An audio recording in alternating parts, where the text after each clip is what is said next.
جب بھی دنیا میں کہیں سفر کرتا ہوں، یہاں بھی لوگوں سے ملتا ہوں، ایک چیز کا احساس بہت زیادہ بڑھتا ہے کہ اللہ تعالیٰ نے ہمیں اسلام دے کر ہم پر کتنا بڑا احسان کیا. اسلام نہ ہوتا ہم تو مر گئے تھے، برباد ہو گئے تھے. کاش لوگوں کو یہ بات سمجھ میں آ جائے، کاش بھائی اسلام آخرت سے جتنا تمہیں آخرت میں فائدہ پہنچاتا ہے اتنا ہی تمہیں دنیا میں بھی فائدہ پہنچاتا ہے. اسلام کے بغیر تم دنیا میں بھی خوشیاں حاصل نہیں کر سکتے. نبی صلی اللہ علیہ وسلم نے جب توحید کی دعوت دی نا عربوں کو، تو عرب اسی بحث میں لگے رہے کہ آپ ہمیں ہمارے باپ دادا کے دین سے ہٹاتے ہو. نبی نے فرمایا میں تمہیں حدیث کا مفہوم ہے ایسی چیز دے رہا ہوں جس سے پوری دنیا پہ تم حکومت کرو گے، کیونکہ یہ نعرہ دنیا میں کسی کے پاس نہیں ہے اور نجات کا واحد راستہ یہی ہے. تو تم نہ صرف یہ کہ خود نجات پا جاؤ گے، کسی کو بھی نجات اور خوشیاں اور راحتیں چاہیے ہوں گی وہ تمہارا محتاج ہو جائے گا. الف بین قلوبکم، اس کے ذریعے اللہ تمہارے دلوں کو جوڑ دے گا، تمہیں راحتیں دے گا، خوشیاں دے گا. مشرکین مکہ کی کھوپڑی میں یہ بات بیٹھ نہیں رہی تھی، وہ اسی میں لگے ہوئے تھے. انا وجدنا آباءنا کذلک یفعلون، ہم اپنے باپ دادا کو دیکھتے ہیں وہ اسی طرح کر رہے ہیں، بس اسی پہ ہم نے چلنا ہے. ہر آدمی کی اپنی ایک نظر ہوتی ہے، ہر آدمی ہر ایک کو ایک خاص نظر سے دیکھتا ہے. اللہ تعالیٰ جب آپ کو دین کا علم عطا فرماتے ہیں تو آپ کے چشمے کا نمبر ٹھیک کر دیتے ہیں، آپ کے دیکھنے کی صلاحیت کو بڑھا دیتے ہیں، سمجھ میں آتا ہے کیا صحیح ہے کیا غلط ہے.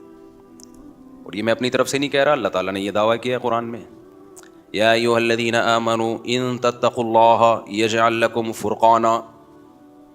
اے ایمان والو اگر تم اللہ سے ڈرو گے، ڈرو گے کا کیا مطلب ہے؟ اپنی لغت میں، اپنی ڈکشنری میں، اپنی سوسائٹی میں، اپنے کلچر میں، اپنے دل میں، اپنی ایکٹیویٹیز میں اللہ کو لے کر آ جاؤ گے، اس کو اگنور نہیں کرو گے، تو تمہیں ایک سب سے بڑا فائدہ پتہ ہے کیا ملے گا؟ یجعل لکم فرقانا، اللہ تمہارے اندر صحیح اور غلط صحیح اور غلط کو سمجھنے کی تمیز پیدا کر دے گا. تمہارے اندر یہ کوالٹی پیدا ہو جائے گی کہ تمہیں صحیح صحیح لگنا شروع ہو جائے گا اور غلط، جملہ ہی نہیں مکمل کر رہے، غلط غلط لگنا شروع ہو جائے گا. یہ کوالٹی پیدا ہو جانا خدا کی قسم بڑی خاندانی کوالٹی ہے. یہ دنیا بربادی اسی چکر میں ہو رہی ہے، ان کو پتہ ہی نہیں چل رہا صحیح کیا ہے اور غلط کیا. آپ کو پتہ چل جائے کہ صحیح غلط کیا ہے تو سبحان اللہ. اگر آپ کو کھانے پینے میں پتہ چل جائے صحیح کیا ہے غلط کیا ہے تو صحت اچھی ہو جائے گی. پیسہ کمانے میں پتہ چل جائے کہ صحیح طریقہ کیا ہے غلط طریقہ کیا ہے، پیسہ آ جائے گا. ریلیشن کیسے مضبوط بنائے جاتے ہیں، اس کا صحیح طریقہ کیا ہے غلط طریقہ کیا ہے پتہ چل جائے تو ریلیشن اچھے ہو جائیں گے. کیا خیال ہے بھائی؟ جم جاتے ہو، ایکسرسائز کرنے کا صحیح طریقہ پتہ چل جائے اور غلط طریقہ پتہ چل جائے تو جان بنا لو گے. کیا خیال ہے؟ اگر پتہ ہی نہیں چلا، الٹے سیدھے ڈنڈ پیٹ کے جو تھوڑے بہت ہڈیوں کے سیٹنگ ہے وہ بھی کیا ہو جائے گی؟ آؤٹ ہو جائے گی. آپ کو یاد ہوگا بچپن میں اسکولوں میں ایکسرسائز کرواتے تھے، یوں یوں گھماتے تھے، ابھی میں گھوم کے تو نہیں دکھا سکتا، کھڑے کھڑے نا یوں یوں گھماتے تھے. تو جن بچوں نے زیادہ کیا نا ان کے وہ گھوم گئے ہیں، وہ ان کے نٹ بولٹ ڈھیلے ہو گئے.